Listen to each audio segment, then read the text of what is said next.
Senior Moments with Louie Montalbo. You're about to watch the fourth and last episode where friends have written a letter to their younger selves. If you have not watched or seen the first three, please look at our podcast channels and look for them and watch them now. If you have seen the first three episodes, you may start watching the fourth episode now.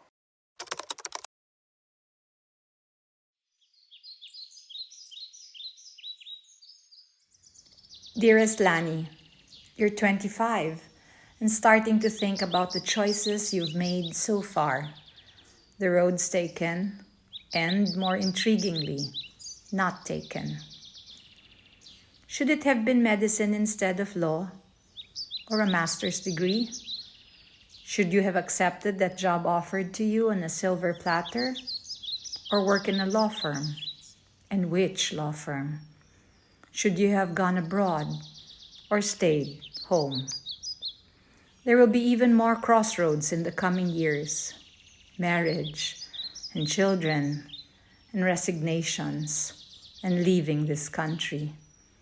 Shining roads and dark paths and solitary lanes. So I thought I'd tell you, almost 40 years later, with the gratitude of a contented soul, that the paths you chose, the turns you made, all of them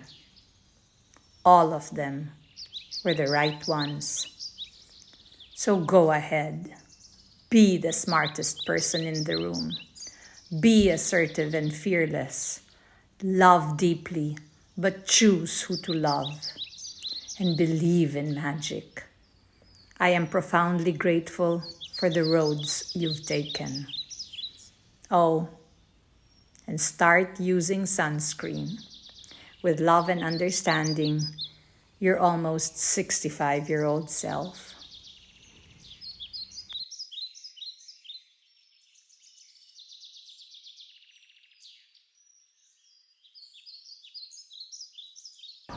Dear Louie at 25, 1987 was the year when you were still on your second year in the novitiate of the Society of Jesus.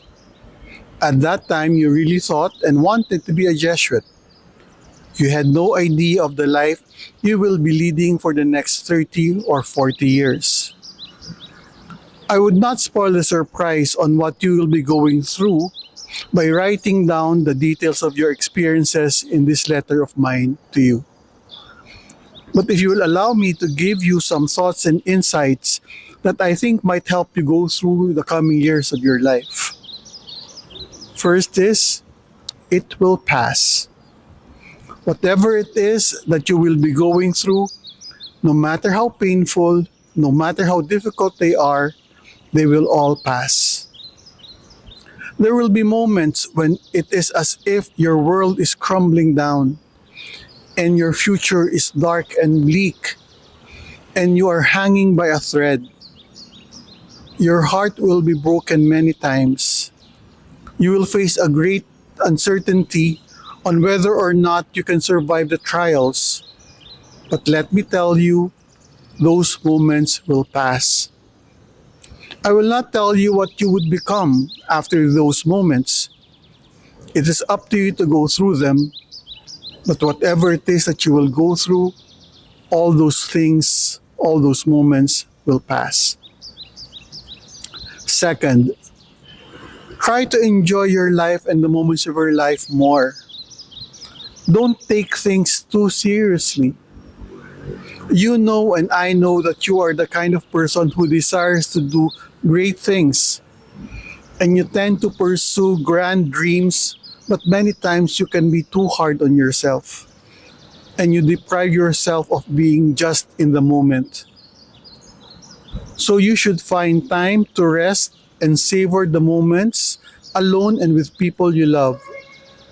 You're young and you think you have all the time in the world. But let me tell you that years will pass you by very, very quickly. So learn to exhale, breathe, and just be.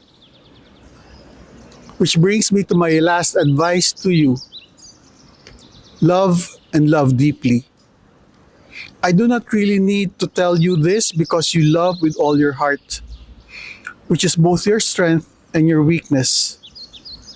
I can tell you to love less, but I doubt if you will listen to me, even if I am your older self telling you what to do.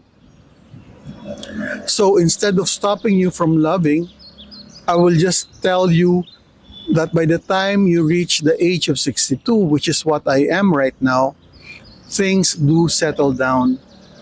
Not perfectly, not neatly, but in the latter part of your life, you will realize that at the end of the day, it is your relationships with people you love and who love you that truly matter.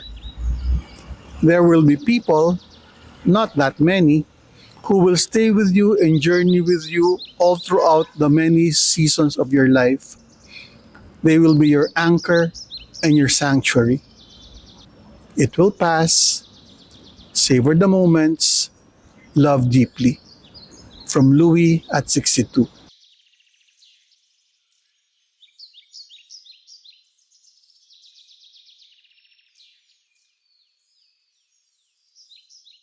Before we continue with this episode, we would like to explain to you how a podcast works. Aside from views, subscriptions, and likes help us know and determine how much we're able to reach our audience.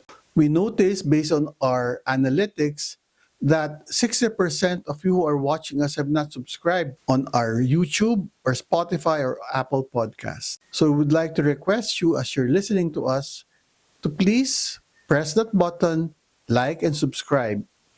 It will help us with our advocacy and move to continue what we're doing. Now, let's go back to our episode.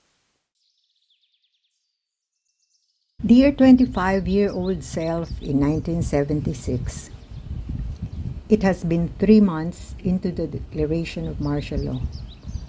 You are a high school teacher in an all-boys school situated in that iconic zone of vibrant but often dangerous dissent.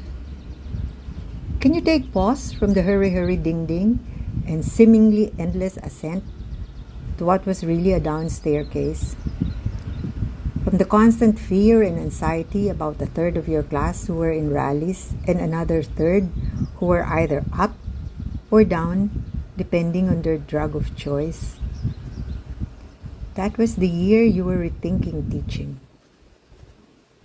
December 10, 2024, in the winter of my life. Today, I reclaim my life. I am unhinging, coming out of my skin, breaking into many fragments, each one a prism, which holds a rainbow. I am being gathered once more. My parts are interlocking, molding, connecting. But now, the whole is lighter. I am moved by the breeze to a leaf, to a twig, to a wave. All at once, I am one with the universe. Now a breath, then a sigh. I am a note, then a song. I am a spark, then a blaze. I am a dew, then a torrent of rain. Then tears, once again a sigh, and then again a breath. Looking back at the experiences I have lived through, I believe that none of the incidents in the seasons of my life, no matter how annoying, frustrating, frightening, tragic, painful, are ever really wasted. I am realizing that the proper response is not to rant, rave, deny, trivialize, hide, or run away, but to bring the pain, the woundedness, the confusion to a sanctuary, a sacred space, in there to find meaning, perspective, and eventually healing and forgiveness.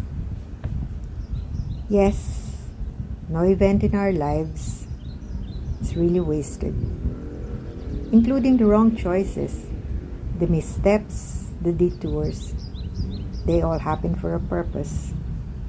Maybe the tools of hurt are used by God in the very same way that He allows an irritant to create a pearl of great value. And here lies the challenge: to find meaning in pain, in betrayal, in loss, in separation.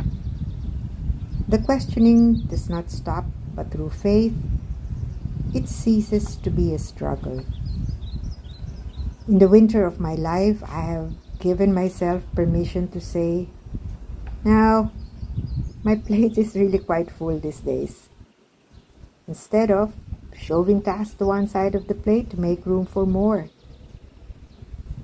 It's okay not to have a full schedule.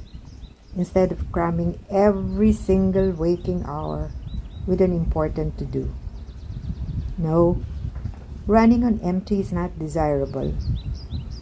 I have finally admitted that doing too much can be an addiction, toxic and devastating, like any other form of addiction, and can be a form of usurping other people's roles and denying them their chance to grow, to learn. In the winter of my life, I have accepted that I don't always have to have an opinion on every issue. And even when I have, I don't always need a platform to broadcast it. That I don't always have to be right and make my point.